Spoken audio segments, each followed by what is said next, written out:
Seorang pria mengayuh sepeda listrik melewati jalanan Jakarta. Di belakangnya bukan penumpang, bukan barang kiriman, tapi sebuah mesin kopi kecil. Dia berhenti di depan gedung perkantoran, membuat beberapa gelas kopi, lalu kembali bergerak mencari pelanggan berikutnya. Dari luar, tidak ada yang terlihat aneh, hanya kopi keliling. Tapi ada satu hal yang membuat bisnis ini sangat berbeda. Orang yang mengendarai cart tidak sekedar disebut barista. Mereka disebut jagoan, dan menurut Jago Coffee, mereka adalah operator chart. Orang yang bekerja secara mandiri, fleksibel, bahkan bagian dari gagasan micro entrepreneurship di website resminya. Jago menawarkan kesempatan mendapatkan penghasilan dari setiap cup yang terjual dan menggambarkan pekerjaan jagoan sebagai pekerjaan mandiri dan fleksibel. Jadi kalian bisa bayangkan sebuah pekerjaan tidak dimulai dengan kalimat kamu akan menjadi karyawan kami, tapi dengan kamu bisa menjadi pengusaha.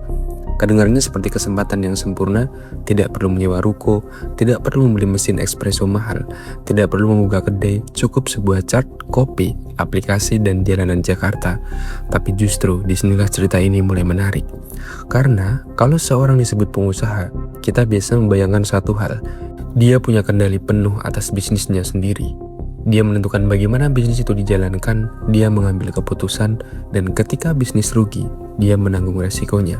Ketika bisnis berhasil, dia menikmati hasilnya. Tetapi bagaimana kalau bisnis itu memiliki aturan yang sudah dibuat sebelumnya? Bagaimana kalau produk, cara pembuatnya, aplikasi, sistem transaksi, dan standar pelayanan sudah ditentukan? Bagaimana kalau lokasi penjualan juga bukan sepenuhnya keputusan sendiri? Pada detik itu, pertanyaannya berubah. Bukan lagi berapa penghasilan seorang jagoan, pertanyaannya adalah seberapa besar kendali yang sebenarnya mereka miliki atas bisnis yang disebut sebagai milik mereka. Untuk memahami pertanyaan itu, kita harus kembali ke awal. Jago Coffee tidak lahir sebagai jaringan kedai kopi konvensional. Perusahaan ini membangun konsep cafe on wheels menggunakan chart listrik dan aplikasi. Pada masa pandemi, model bisnisnya berubah. Menurut kisah yang dipublikasikan Carnegie Mellon University, berdasarkan wawancara dengan co-founder Christopher Oetonchu, Jago kemudian menghadapi konsep micro entrepreneurship. Jagoans menjadi pemilik dan operator charts dan menghasilkan uang dari setiap penjualan. Pada 2023, perusahaan disebut memiliki sekitar 80 jagoan owner operator, sementara Jago sendiri memiliki sekitar 40 karyawan. Jadi pada tahap itu, konsepnya sangat jelas. Perusahaan mendirikan ekosistemnya, sedangkan orang di lapangan menjalankan chart dan mendapatkan penghasilan dari aktivitas penjualan. Bahkan co-founder Jago menggambarkan para jagoan sebagai orang yang sebelumnya tidak memiliki banyak penghasilan, lalu bisa berkembang bersama platform tersebut. Dan secara bisnis, konsep ini masuk akal. Sebuah perusahaan tidak perlu membuka ribuan kedai dengan biaya ruko dan interior. Mereka cukup membangun jaringan chart. Setiap chart bergerak mengikuti konsumen, dan orang yang menjalankannya punya insentif langsung untuk menjual lebih banyak. Jago kemudian bukan hanya menjual kopi, ia membangun sebuah sistem distribusi. Kopi dibuat di depot, chart bergerak ke titik konsumen. Pesanan masuk melalui aplikasi, lokasi bisa dipetakan, permintaan bisa dianalisis, dan semakin banyak chart yang beroperasi, semakin besar jaringan yang terbentuk. Hingga pada 2024, Jago mendapatkan pendanaan series A sebesar 6 juta dolar Amerika Serikat. Salah satu tujuan yang diumumkan adalah meningkatkan jumlah chart dari sekitar 300 menjadi 1.500, memperbanyak depot serta mengembangkan teknologi untuk menentukan lokasi dan mengoptimalkan distribusi. Dengan kata lain, bisnis ini tidak lagi sekedar beberapa orang menjual kopi dari sepeda listrik. Ia sedang berubah menjadi sebuah sistem berskala besar. Dan semakin besar sistemnya, semakin menarik posisi orang yang berada di atas chart. Karena ketika hanya ada puluhan jagoan, hubungan antara perusahaan dan orang di lapangan mungkin terlihat sederhana.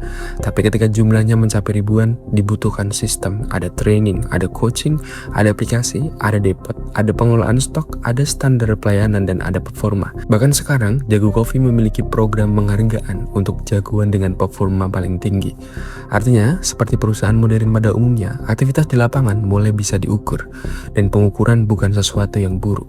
Justru perusahaan membutuhkannya agar bisnis bisa berkembang. Namun masalahnya, ketika kita kembali kepada satu kata yang digunakan sejak awal, pengusaha, seberapa jauh seorang pengusaha bisa dikendalikan oleh sistem perusahaan sebelum statusnya mulai terlihat seperti pekerja. Pertanyaan ini bukan hanya muncul pada kedai kopi Jago. Di seluruh dunia, ekonomi digital sedang membuat batas antara pekerja dan mitra semakin kabur. Seseorang bisa menggunakan aplikasi milik perusahaan, mengikuti sistem milik perusahaan, mendapatkan pelanggan dari perusahaan, menggunakan aset atau infrastruktur perusahaan, tetapi tetap disebut mitra. Secara bisnis, model seperti ini bisa menciptakan fleksibilitas, tetapi secara sosial, muncul pertanyaan yang jauh lebih sulit. Siapa yang menanggung resiko dan siapa yang memiliki kendali? Kita mengira perbedaan antara pekerja dan pengusaha sangat sederhana. Pekerja menerima perintah, pengusaha memberikan perintah. Pekerja menerima upah, pengusaha mengambil keuntungan. Tapi ekonomi modern mulai mengaburkan batas itu. Seseorang bisa bekerja menggunakan aplikasi, mengikuti standar perusahaan, menerima pelanggan dari perusahaan, tetapi tetap disebut sebagai mitra. Di Indonesia sendiri, persoalan ini bukan sesuatu yang baru. Jurnal Ketenagakerjaan, Kementerian Ketenagakerjaan pernah membahas secara khusus hubungan kemitraan dalam ekonomi gig. Dalam buku Ketenagakerjaan, hubungan kerja berkaitan dengan 3 unsur: pekerjaan, upah, dan pemerintah. Sementara hubungan kemitraan berada di luar rezim hubungan kerja ketika unsur tersebut tidak terpenuhi. Masalahnya, penelitian tersebut juga menemukan bahwa pola kemitraan dalam ekonomi gig dapat menjadi wilayah abu-abu. Ketika orang yang secara substansi bekerja seperti pekerja justru ditempatkan dalam hubungan kemitraan. Jadi persoalannya bukan sekedar nama, yang penting adalah bagaimana hubungan itu benar-benar berjalan. Dan ada satu hal yang sering tidak kita bicarakan ketika melihat bisnis seperti ini, resiko. Ketika kedai kopi gagal mendapatkan pelanggan, pemilik kedai menanggung kerugian. Tapi ketika seseorang jagoan bekerja dengan sebuah sistem, kita harus bertanya siapa yang menanggung resiko ketika satu hari penjualan turun drastis. Apakah pendapatannya ikut turun? Apakah biaya operasional tetap ditanggung perusahaan? Apakah ada pendapatan minimum? Apakah ada perlindungan ketika sakit? Dan apakah ada jaminan sosial? Apa ada hak yang sama seperti pekerja formal? Tidak ada satupun pertanyaan ini yang bisa dijawab hanya dari halaman promosi jagoan.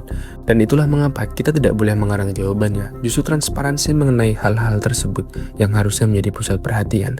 Karena jika sistem ini benar-benar memberikan kesempatan kewirausahaan, maka transparansi model pendapatannya justru akan memperkuat klaim tersebut. Tetapi jika seseorang ternyata hanya menerima pendapatan dari penjualan, sementara hampir semua aspek bisnis dikendalikan dari atas, maka kita memiliki persoalan ekonomi yang berbeda.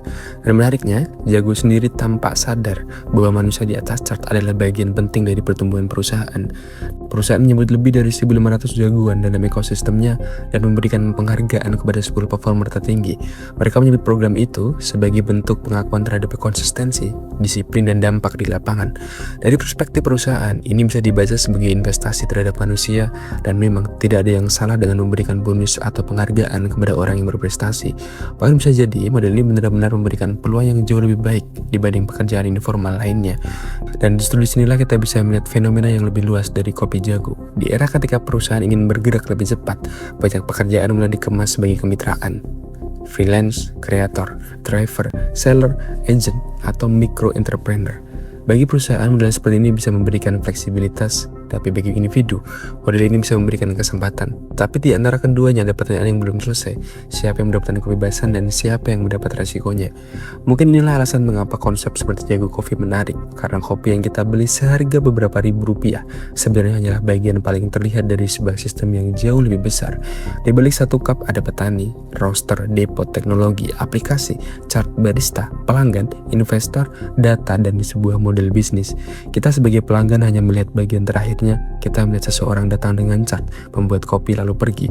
Tapi kita tidak pernah melihat pendapatan orang itu dihitung. Kita tidak melihat bagaimana lokasi dipilih. Kita tidak melihat bagaimana performa dinilai. Dan kita tidak pernah melihat siapa yang menanggung resiko ketika permintaan turun. Padahal justru disitulah nilai ekonomi sebenarnya berada. Dan mungkin pertanyaan paling menarik bukan apakah Jago Coffee perusahaan yang baik atau buruk. Itu terlalu sederhana. Pertanyaan adalah mengapa model seperti ini akan menjadi bentuk pekerjaan masa depan. Karena kalau iya, batas antara bekerja dan berwirausaha akan semakin tipis. Karena kemudian tidak lagi hanya mencari lowongan karyawan, mereka mungkin akan ditawarkan menjadi partner, seller, driver, kreator, agent, atau micro entrepreneur. Mereka akan diberi kesempatan menggunakan sebuah sistem untuk menghasilkan uang, tetapi semakin besar sistem tersebut, semakin penting satu pertanyaan, apakah mereka benar-benar menjadi pemilik kesempatan itu, atau hanya menjadi pelaksana dari sebuah bisnis yang kepemilikannya tetap berada di atas mereka. Dan mungkin Jago Coffee benar-benar telah menciptakan jalan baru bagi seorang untuk masuk ke dunia usaha tanpa model besar. Dan kalau itu benar, model ini layak dipuji. Tapi mungkin juga pertumbuhan ekonomi digital sedang menciptakan sesuatu yang lebih rumit. Pekerjaan yang terlihat seperti usaha sendiri, tetapi dikendalikan oleh sistem yang lebih besar, kita belum bisa mengatakan yang mana yang benar untuk seluruh jagoan.